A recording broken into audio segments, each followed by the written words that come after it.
স্কুলে শিক্ষকের কাছে চড় খেয়েছিল দশম শ্রেণীর ছাত্র।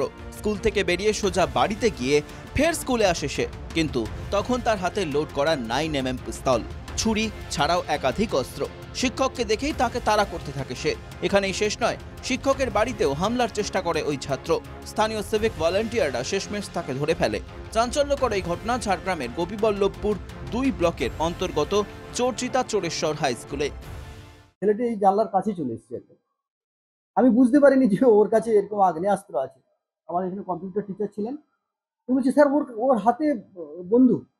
তখন ওরই ক্লাসে 3-4 জন ছেলে ওকে টানা হিজড়া করে নিয়ে যাচ্ছে। আমি তখনও বুঝতে পারিনি যে ওর কাছে এরকম অস্ত্রশস্ত্র আছে।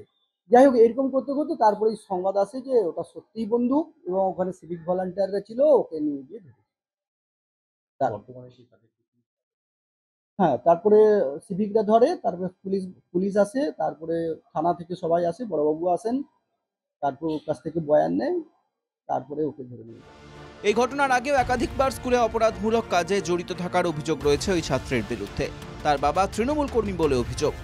পশ্চিমবাংলার উন্নতি তো চরম শিখরে গেছে না, আর পশ্চিমবাংলার টেক্সাসের সঙ্গে তুলনা করা যেতে পারে। টেক্সাস হয়ে গেছে আমেরিকান এর মতন, যেখানে স্কুল ছাত্রদের মধ্যে গুলি চলে, এই করে ওপেন মার্কেটের মতন। তো খারাপ, ঠিকই না, যেটাই তো হওয়ার ছিল। ইন্ডাস্ট্রি বলতে তাই বোমা আর পিস্তল এইসব, এছাড়া রাস্তার ছেলেদের কাছে ভবিষ্যৎ কি আছে? তৃণমূল, তার বাবা দলের একটা বেশ দায়িত্ব পদে আছে, তার যদি ছেলে আজ বন্দুক পাচ্ছে কোথায়? এই সমস্ত ছাত্ররা আসলে তৃণমূলের যে প্রত্যেক নেতার বাড়িতে একটা করে বন্দুক আছে, সেটা তারা প্রমাণ দিচ্ছে।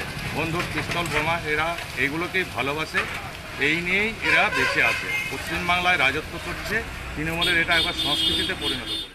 সামাজিক অবক্ষয়। ক্লাস 3-এর একটা ছাত্র, সে তার বাবার বন্দুক লুকিয়ে স্কুলে নিয়ে গেছে। এই ছাত্রটিকে আচ্ছা করে বকা উচিত এবং ওকে এটা বোঝানো উচিত, এটা একটা সামাজিক অবক্ষয়, এটা একটা নৈতিকতার মূল্যবোধের অবক্ষয়। এইটার সঙ্গে রাজনীতির কোনো সংস্পর্শই নেই।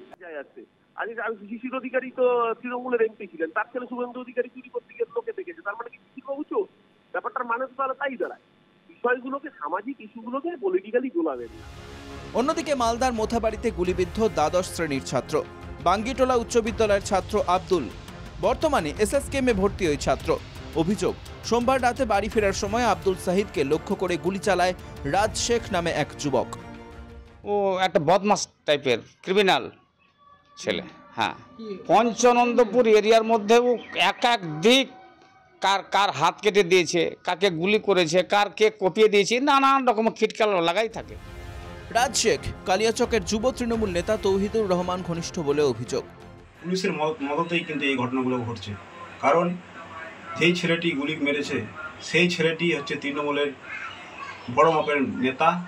তার ফিরোজ শেখ, যে ব্লক প্রেসিডেন্ট এবং জেলা পরিষদের কর্মরত, তার সঙ্গে তার অনেকগুলো ছবি দেখতে পেলাম, এবং বিডিও সাহেবের সঙ্গেও তার ছবি দেখতে পেলাম, এবং যে যুব মোর্চার সভাপতি তহিদুর শেখ, তার কিন্তু ডান হাত। বিরোধী রাজনীতি করবেই, এখানে রাজনীতি রং লাগানোর চেষ্টা করছে। রাজনীতির কোনো ব্যাপার নেই। এখন তৃণমূলের মিটিং মিছিলে শয়ে শয়ে হাজার হাজার লোক ছেলে উপস্থিত হয়, তার মধ্যে ওরাও গেছে, এবং যে মেরেছে, যাকে মেরেছে, দুজন মিলেই আমাদের বিভিন্ন মিটিং মিছিলে যায় আর কি। নিজের ব্যক্তিগত ঝামেলার জন্য হয়তো যেটা ঘটেছে আর কি। অস্ত্র গোলাগুলি থেকে রক্ষা পাচ্ছে না ছাত্রাবস্থাও। যে বয়স স্কুলে পড়াশোনা করে ভবিষ্যৎ গড়ার, সেই বয়সেই হাতে চলে আসছে আগ্নেয়াস্ত্র। সামাজিক অবক্ষয় নাকি আইন শৃঙ্খলার অবনতি?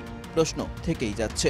ঝাড়গ্রাম থেকে টুটুল দাস ও মালদা থেকে সুমিত ঘোষের রিপোর্ট, NKTV বাংলা।